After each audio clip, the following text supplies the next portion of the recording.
जय हिंद दोस्तों, मैं अतुल कुमार आप सभी को नीट एकेडमी के प्लेटफॉर्म पर स्वागत करता हूं। जैसे कि हम आपको संसाधनों के प्रकारों के बारे में बात कर दिए, आज हम आगे चर्चा करेंगे। ठीक है, हम पढ़ेंगे आज भौम संसाधन। ठीक है, तो उससे पहले हम आपको एक वर्ड है आपको समझा देते हैं, सतत पोषणी विकास। इससे आपका 1 नंबर या 2 नंबर का प्रश्न पूछा जाता है। सतत पोषणी विकास का तात्पर्य है या अर्थ है या इसका मतलब ये है कि जो है आप ऐसे कोई भी काम करिए जिससे कि वातावरण को नुकसान ना हो और आने वाली पीढ़ियों को भी दिक्कत ना हो, यानी कि भविष्य में उससे कोई दिक्कत उत्पन्न न हो। तो वो क्या होते हैं आपके सतत पोषणी विकास के अंतर्गत आते हैं। ठीक है, कहने का मतलब आप जैसे क्या लिखेंगे, अगर पूछ लिया जाए, आपसे पूछे, हमने तो समझाया है आम भाषा में, मतलब कि जो है आप ऐसे संसाधनों का विकास करिए जिससे कि पर्यावरण का नुकसान ना हो और आप भविष्य में उसका जो है क्षत ना हो। ठीक है, तो उसे आपका सतत पोषणी विकास कहलाएगा। ठीक है, इसका मतलब यही होता है। तो आप जो है अगर लिखना हो आपको तो क्या बताएंगे कि विकास पर्यावरण को बिना क्षत पहुंचाए वर्तमान प्रक्रिया को जो है भविष्य की प्रक्रिया को अवहेलना ना करें, उसको हम लोग सतत पोषणी विकास कहते हैं। देखिए लिख दे रहे हैं, लिख लीजिए, नोट कर लीजिए। तात्पर्य है कि विकास पर्यावरण को बिना क्षति के वर्तमान प्रक्रिया जो भविष्य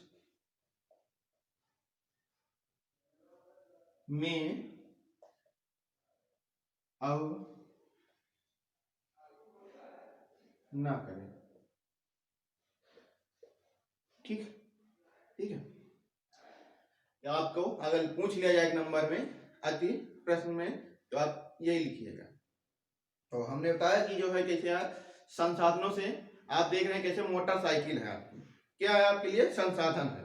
ठीक है, हम एक स्थान से दूसरे स्थान आसानी से पहुंच जाते हैं, लेकिन दूसरी तरफ देखा जाए तो पेट्रोल से चलती है जिससे जो धुआं निकलता है वातावरण में जाता है या पर्यावरण को नुकसान पहुंचाता है। तो एक प्रकार तो लाभ है, दूसरी प्रकार आपको जो है तरफ देखेंगे तो हानि है। इसीलिए संसाधनों को विकास तौर को देखते हुए कई देशों ने इस पे कार्य किया कि जो है समझौता किए कि आगे आने वाले समय में हम ऐसे संसाधनों का विकास करें जिससे पर्यावरण को नुकसान ना हो, यानी कि प्रदूषित ना हो। ठीक है, प्रदूषण न फैले। ठीक है, इसके लिए सबसे पहले संसाधनों को जो है वकालत यानी अंतरराष्ट्रीय में जो मुद्दा उठाए थे, सबसे पहले कौन उठाया था? Club of Roman. कौन थे? क्लब ऑफ रोमन, ये व्यक्ति थे, उन्होंने सबसे पहले इस पर आवाज उठाई। कब उठाई थी? 1968 ईस्वी में। फिर धीरे धीरे लोगों ने समझी इनकी बातों को, माना कि हाँ संसाधनों से जो है पर्यावरण को क्षति हो रही, नुकसान हो रहा है, आने वाली समस्या यानी कि पीढ़ियों को दिक्कत हो रही है। तो इसी वजह से फिर आपको एक सम्मेलन हुआ। कौन सा सम्मेलन? इसको हम लोग संसाधन विकास पृथ्वी सम्मेलन। कब हुआ? तो आपका 2 हुए थे। पहला 23 से लेकर 14 जून तक पहली जो बैठक हुई, मीटिंग हुई 1992 में। ठीक है, सबसे पहले जो बैठक हुई है 1992 में हुई है। इसमें जो है 172 पूछा जा कितने देश से बुलाए गए थे, 172 देशों को आमंत्रित किया गया था, जिसमें से 108 देशों के जो राष्ट्र के अध्यक्ष होते हैं वो लोग शामिल हुए, इसमें पृथ्वी सम्मेलन में शामिल हुए। अच्छा, शामिल हुए तो कोई ना कोई स्थान रहा होगा जहां ये लोग बुलाए गए होंगे, ठीक है, बैठे होंगे। तो कौन सा स्थान था आपका? ब्राजील में है एक स्थान है, एक शहर है, ये 1 नंबर में आपका पूछ लिया जाता है, इसलिए इसको याद रखिएगा। क्या बताएंगे? Rio de Janeiro. ये क्या है? ब्राजील में एक शहर है। जैसे भारत में कई शहर हैं, जैसे लखनऊ हो गया, दिल्ली हो गया, बॉम्बे हो गए, उसी तरह ब्राजील क्या है? देश है। इसका एक शहर है रियो डी जेनेरो। तो यहीं पर जो है आपका मीटिंग हुई, बैठक हुई, बुलाए गए, और कितने लोग थे? 108 लोग थे। इस मीटिंग को, ठीक, इस बैठकता को हम लोग पृथ्वी सम्मेलन के रूप में जानते हैं, ठीक, समझ गए होंगे। इसमें जो है 21 जो है तरीके अपनाए गए, यानी 21 बातें हुई जो माना गया सबके लिए बनाया गया था। इसलिए इसमें कितने अगर पूछा जाए, इसको हम लोग एजेंडा कहते हैं, यानी कि जो तरीका था, ये सूची थी, एजेंडा कहते हैं। जिसमें कितने? 21। इसी में बताया गया है कि संसाधनों का कैसे उपयोग किया जाए, क्या इस्तेमाल किया जाए, जिससे कि वातावरण को प्रदूषण न फैले, ठीक। तो ये आपके प्रश्न में पूछा जाता है। उसके बाद जो है, ये तो आपकी क्या थी? प्रथम बैठक हुई। फिर उसके बाद 10 साल बाद दूसरी बैठक बुलाई गई, ठीक है, दूसरी बैठक बुलाई गई। तो 10 साल मतलब कि आपका 2002 आ गया, ठीक। 2002 में दूसरी बैठक बुलाई गई, ठीक। कहां पर बुलाई गई? इस देश में, दक्षिण अफ्रीका।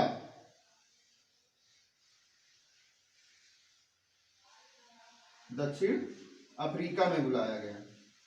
अच्छी, तो दक्षिण अफ्रीका का कोई शहर होगा, ठीक है, स्थान होगा, तो आपका स्थान जो है जोहान्सबर्ग, ये क्या है? शहर है, ठीक है। जैसे कि ब्राजील देश है, उसके शहर में बुलाया गया था, उसी तरह दक्षिण अफ्रीका के जोहान्सबर्ग शहर में बुलाया गया था। कौन सी थी ये बैठक? तो आपका दूसरी बैठक थी, ठीक है, इसको ध्यान में रखिएगा। तो ये है हमने सतत पोषणी विकास, जो इसके सम्मेलन बने संसाधनों के लिए, विकास के लिए, जिससे वातावरण को क्षति ना हो, तो हमने इसको बता दिया। इसके बाद हम चर्चा करेंगे आपका भू संसाधन।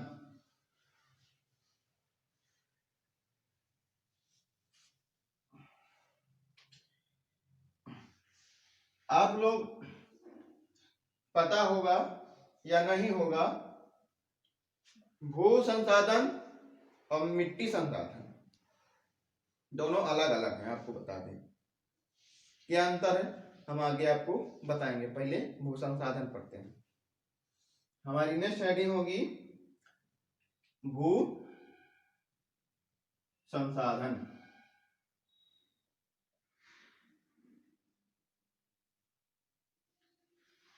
भू मतलब कि जमीन, जहां पर हम लोग रहते हैं, सभी जीव जंतु रहते हैं।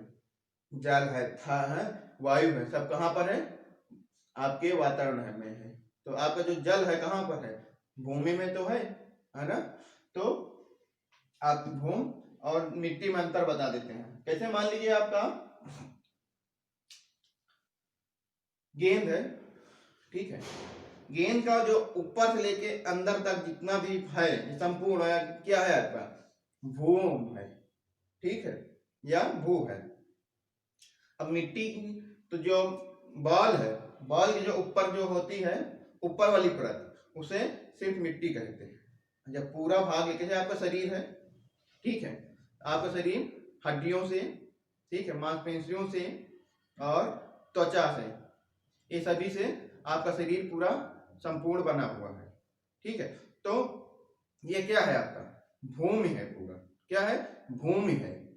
अब सिर्फ अगर ऊपर वाली परत की बात कर दिया जाए, जैसे आपकी जो त्वचा है, बाहरी परत है, तो इसको हम लोग मिट्टी कहते हैं।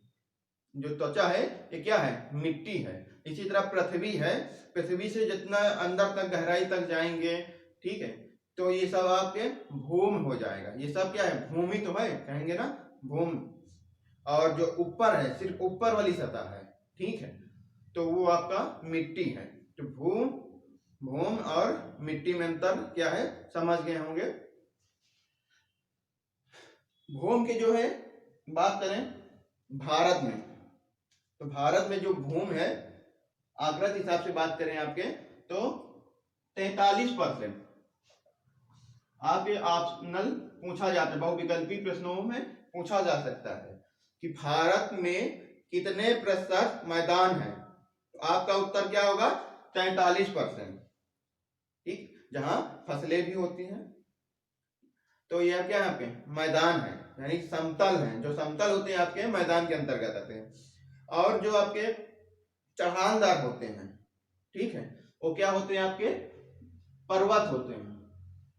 अगर पर्वत के बारे में पूछ लिया कितना परसेंटेज है, तो आप क्या बताएंगे, 30%। 30% जो है आपका क्या है, पर्वत है। इसी पर्वतों से नदियां निकलती हैं आपके, ठीक है। फिर उसके बाद जो शेष बचता है, कितना बचता है, 27% जो है आपके क्या है, पठार है। पठार, अब पर्वत में अंतर आपको बता दें, जो पठार होते हैं उनके एक ओर ढाल होता है और दूसरी तरफ चढ़ानदार होता है। एक तरफ एकदम ढाल यानी खाई तरह होते हैं, एक साथ क्या होते हैं आपके बड़े बड़े क्षेत्रफल में होते हैं, तो ये पठार कहलाते हैं। इसी पठार के अंतर्गत आपके वन सब इसी में सम्मिलित हो जाते हैं, ठीक है। तो अब हम जानेंगे भूमि संसाधन के उपयोग। तो आप पहला उपयोग हम रही रहे हैं, यानी कि जो भूमि का उपयोग है पहला क्या होगा, पहला है आपका आवास के रूप में।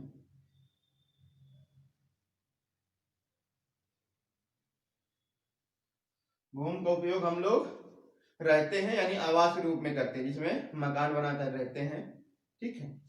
दूसरा उपयोग, तो आपका दूसरा जो उपयोग है कृषि के क्षेत्र में, यानी कि हम लोग कृषि करके यानी फसलों को उगाकर अपना जीवन यापन करते हैं, ठीक। तीसरा उपयोग, तो आपका तीसरा उपयोग है क्या है, उद्योग है। इसी भूमि पर हम लोग अपनी अर्थव्यवस्था को बनाए रखने के लिए या विकास के लिए हम लोग उद्योग लगाते हैं, तो ये उपयोग ही तो है भूमि के। चौथा है जो आपका चरागाह। इसी भूमि पर जो पशुपालन करते हैं, ठीक है, तो यहाँ पर इनके भोजन की व्यवस्था होती है इसी क्षेत्र में।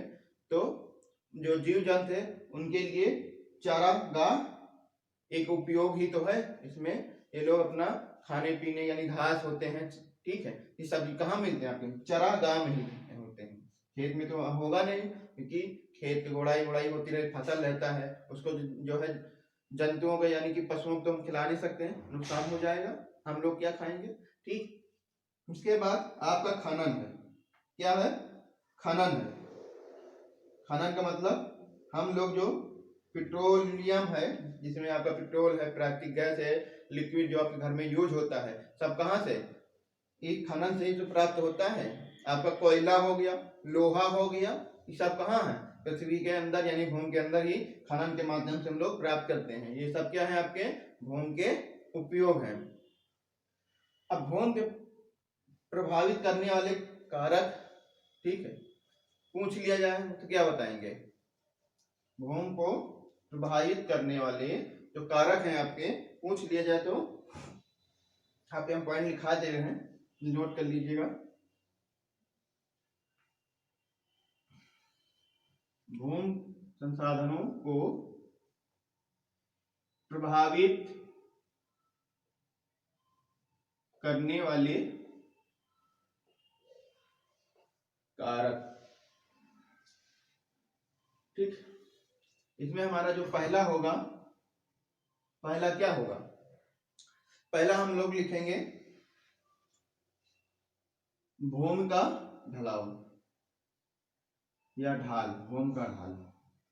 भूमि का ढाल होने से वजह से क्या होता है? प्रवाहित होता है, प्रभावित होता है, ठीक है। जिससे कि बारिश होती है, ठीक है। आपके जो मिट्टी होती है कटके क्या होता है? मैदानों में ये सब बहकर आते रहते हैं, तो क्या हो रहा है? उसका क्षरण होता है। तो सबसे पहला तो यही है कि जो है भूमि का ढाल होना, ये भूमि को प्रभावित करता है, प्रभावित करता है, ठीक है। दूसरा क्या है? मिट्टी का आवरण जो है,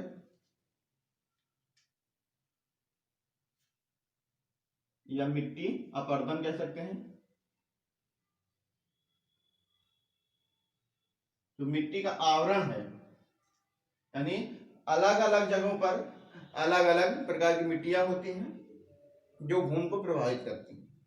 अगर एग्जाम्पल के तौर में समझे, आपका मरुस्थल है, मरुस्थल में जो मिट्टी है, ठीक है, जो गर्मियों में लू चलते हैं आपके राजस्थान में, जब आप देखते होंगे मई जून के समय लू चलता है, तो ये लू क्या होता है कि जो मरुस्थल में जितने भी मिट्टियां हैं, ठीक है, ये सब लाके क्षेत्रीय जहां पर उपजाऊ मिट्टी होते हैं वहां पर जम जाते हैं और उनको भी बंजर टाइप में बना देते हैं। तो इससे क्या हो रहा है? जो भूमि का है वो प्रवाहित हो जा रहा है, प्रवाहित होता रहता है। तो प्रवाहित के दो कारण हमने बता दिए। तीसरा जो प्रभावित करने वाला कारण है आपका, तीसरा शेल प्रकृति, शेल प्रकृति व उनके में पाए जाने, उनमें पाए जाने वाले खनिज। जैसा कि शेल यानी कि चट्टान, जो आपके कोयला है शेलों में पाए जाते हैं, यानी कि चट्टानों में पाए जाते हैं, ठीक है। तो मनुष्य जो है अपनी उपयोगिता को देखते हुए इनका क्या कर रहा है? दुरुपयोग कर रहा है, यानी कि खुदाई करता रहता है। तो क्या होता है? आपका गड्ढा बना दे रहा है, ठीक है। इससे भी आपके भूमि का अपवर्दन या प्रवाहित होता है, प्रभावित होता है। जैसे कि आपके जब तेल जहां से निकाले जाते हैं, खनिज तेल, तो खुदाई की जाती है, तो मिट्टी क्या होता है? जब खुदाई करके हम बाहर करेंगे तो मिट्टी भी जो है एक स्थान दूसरे स्थान को प्रभावित होती है, यानी परिवर्तित रहती है, अपरदन होता है, यानी एक स्थान दूसरे स्थान को भाग जाती हैं हवाओं के माध्यम से, जल के माध्यम से, ठीक है, स्थानांतरित हो जाते हैं, ठीक।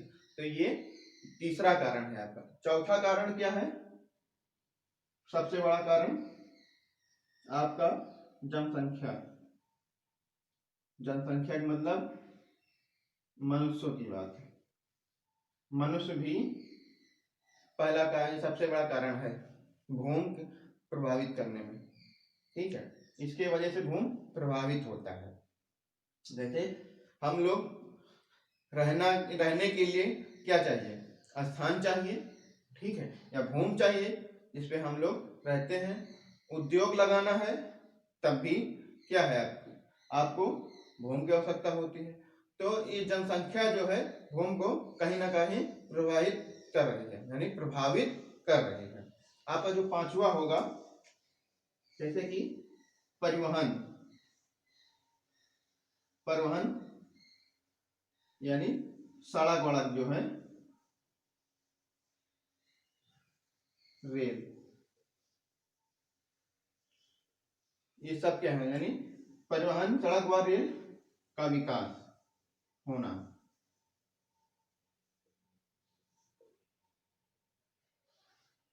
विकास होना जो है आपका भूमि को प्रवाहित करती है। सड़क बनाने के लिए, ठीक है, या रेलों का विकास करते हैं कैसे, ठीक है, आपके परिवहन के अंतर्गत सड़क और रेल आते हैं, ठीक है, ऐसे कर सकते हैं। परिवहनों का विकास जो है भूमि को प्रवाहित करता है। जैसे कि आप जो है सड़क बनाएंगे तो किस पे बनाएंगे, भूमि तो बनाएंगे, तो एरिया क्या होगा, ये आप जहां यूज कर देंगे उससे प्रभावित हो जाएगा। आल आल सड़क के जो है आल बगल लोग रहने लगेंगे, रहना पसंद करते हैं, ठीक है, आने जाने में आसानी रहती है, तो वहां भी जो है आल बगल क्या होगा, बस्तियां हो जाएंगी, तो भूमि प्रभावित हो जाता है उससे भी, ठीक है। आपका जो छठा है भूमिगत जल, भूमिगत जल की उपस्थिति, ये भी भूमि को प्रभावित करता है। कैसे करता है कि जो वर्षा का जल है, नदियों का जल है, ये सब क्या होता है, धीरे धीरे भूमि में रिसीव होता है, यानी कि सोखते रहते हैं, नीचे को चले जाते हैं कुछ जल मात्रा, तो वहां पर आल बगल जो है पेड़ हो गए आपके, ठीक है, घास हो गए, उगते हैं, जिससे क्या होता है, भूमि प्रवाहित होता है, ठीक है। जैसे आपका भूमि देख रहे हैं, अगर पानी डाल दीजिए 2-4 दिन 10 दिन, तो वहां धीरे धीरे घास जमने लगता है, यानी कि जो पहले जो इसकी स्थायी थी अब नहीं रही, यानी वो प्रभावित हो गई, भूमि प्रभावित हो गई, ठीक है। तो आपका जो है जैसे कि भूमिगत जल की उपस्थिति, जो खनिज है, ठीक है, भूमि का ढाल है, मिट्टी का आवरण, ये सब क्या है, ये आपको भौतिक यानी प्राकृतिक घटना है। इसमें आपका कोई यानी कि मनुष्य का कोई इसमें जो है योगदान नहीं है।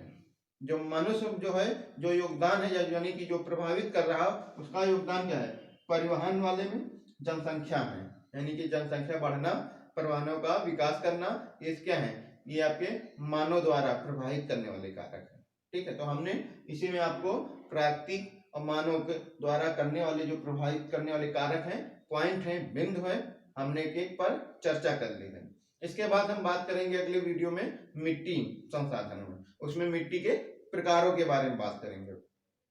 प्रयास रहेगा कि हम अगले वीडियो में ये चैप्टर समाप्त कर देंगे, फिर नेक्स्ट चैप्टर अगर नहीं हो पाएगा तो हम जो है 2 वीडियो के माध्यम से उसको समाप्त कर देंगे, तो यानी कि 2 दिन में आपका ये समाप्त हो जाएगा। फिर नेक्स्ट चैप्टर होगा, उस पर हम चर्चा करेंगे। आप लोग को कहीं भी दिक्कत हो बताइए, हम आपको समझाते रहेंगे, और जो क्लासें हमने बताई थी वो जो है आपकी 3-4 दिन में चालू हो जाएंगी मैथ की, ठीक है।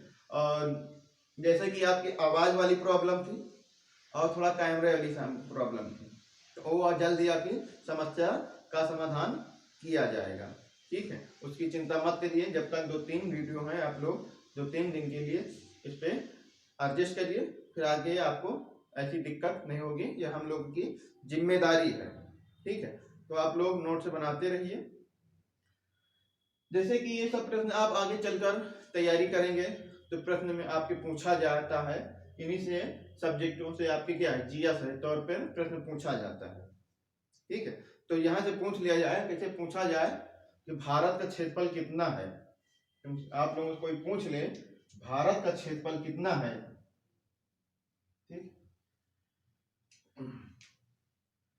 भारत का क्षेत्रफल यानी कि जो आकार है, हम लोग आकार को क्षेत्रफल कहते हैं, यानी कि इसे मान लीजिए आपका ये क्या है, ये क्या है, एरिया है, क्षेत्र है, इसकी जो लंबाई होती है और चौड़ाई देख लीजिए, इन दोनों का गुणा कर दीजिए, या समझे, तो यही क्या है, क्षेत्रफल होता है। इसी प्रकार भारत का जो क्षेत्रफल है, लंबाई चौड़ाई सब मिलाकर कितना है, 32 लाख, यानी कि 32.8 लाख वर्ग किलोमीटर, किलोमीटर है। ये क्या है आपका भारत का क्षेत्रफल है 32.8 लाख। कैसे, ये आपकी संख्या कितना है, ये मान लीजिए 4 है, ये कितना है 2 मीटर है, ये आप ये 4 मीटर हो गया, 2 मीटर हो गया। जब इसका हम गुणा करेंगे तो जैसे कि 4 गुणे इन दोनों का गुणा होता है, इन दोनों का गुणा होगा तो क्या होगा 4 दूनी 8 और ये दोनों गुणा होंगे क्या होंगे m स्क्वायर हो जाएगा। इसी तरह जो आपका भारत का क्षेत्रफल मापा गया है किलोमीटर में मापा गया है, ठीक है। तो इसीलिए वर्ग लगा है, यानी कि लंबाई और चौड़ाई दोनों का गुणा है, मल्टीपल किया गया है, तभी वर्ग लगा है, वर्ग किलोमीटर। ये आपको मैथ वाले सर पढ़ाएंगे तो पूरा अच्छे से इसको समझा देंगे, ठीक है। लेकिन जो हम लोग रह रहे हैं, यानी हम लोग का जो कब्जा है, भारत का जो कब्जा है कुल 93%, यानी कि इसका कुल 93% पर जो है आकलन किया गया है। बाकी का जो 7% है वो क्या है आपके नहीं किए गए, जो आपके पूर्वी साइड है, यानी कि पूरब तरफ जो देश है, जैसे असम को छोड़ दीजिए, अरुणाचल प्रदेश हो गया, नागालैंड हो गया, त्रिपुरा हो गया, मिजोरम हो गया, मणिपुर हो गया, ये सब 7 देश जो है यानी 7 राज्य हैं, इनका आकलन नहीं किया गया भूमि में। अब बाकी जो है आपका जैसे पाकिस्तान और चाइना यानी चीन, ये सब कब्जा किए हैं भारत के कुछ हिस्सों पर, तो उनका आकलन नहीं किया गया है। यानी कि हम लोग जो है 93% पे ही आकलन किए हैं, ठीक है। 7% हमारा जो है आकलन नहीं हुआ है अभी। तो क्षेत्रफल इसको जरूर याद रखिएगा, ये आपके भविष्य में काम आएगा, ठीक है। आपके प्रश्न पूछा जाएगा, तो आप लोग अभी से तैयारी करते रहिए। मिलते हैं नेक्स्ट वीडियो में, तब तक के लिए जय हिंद।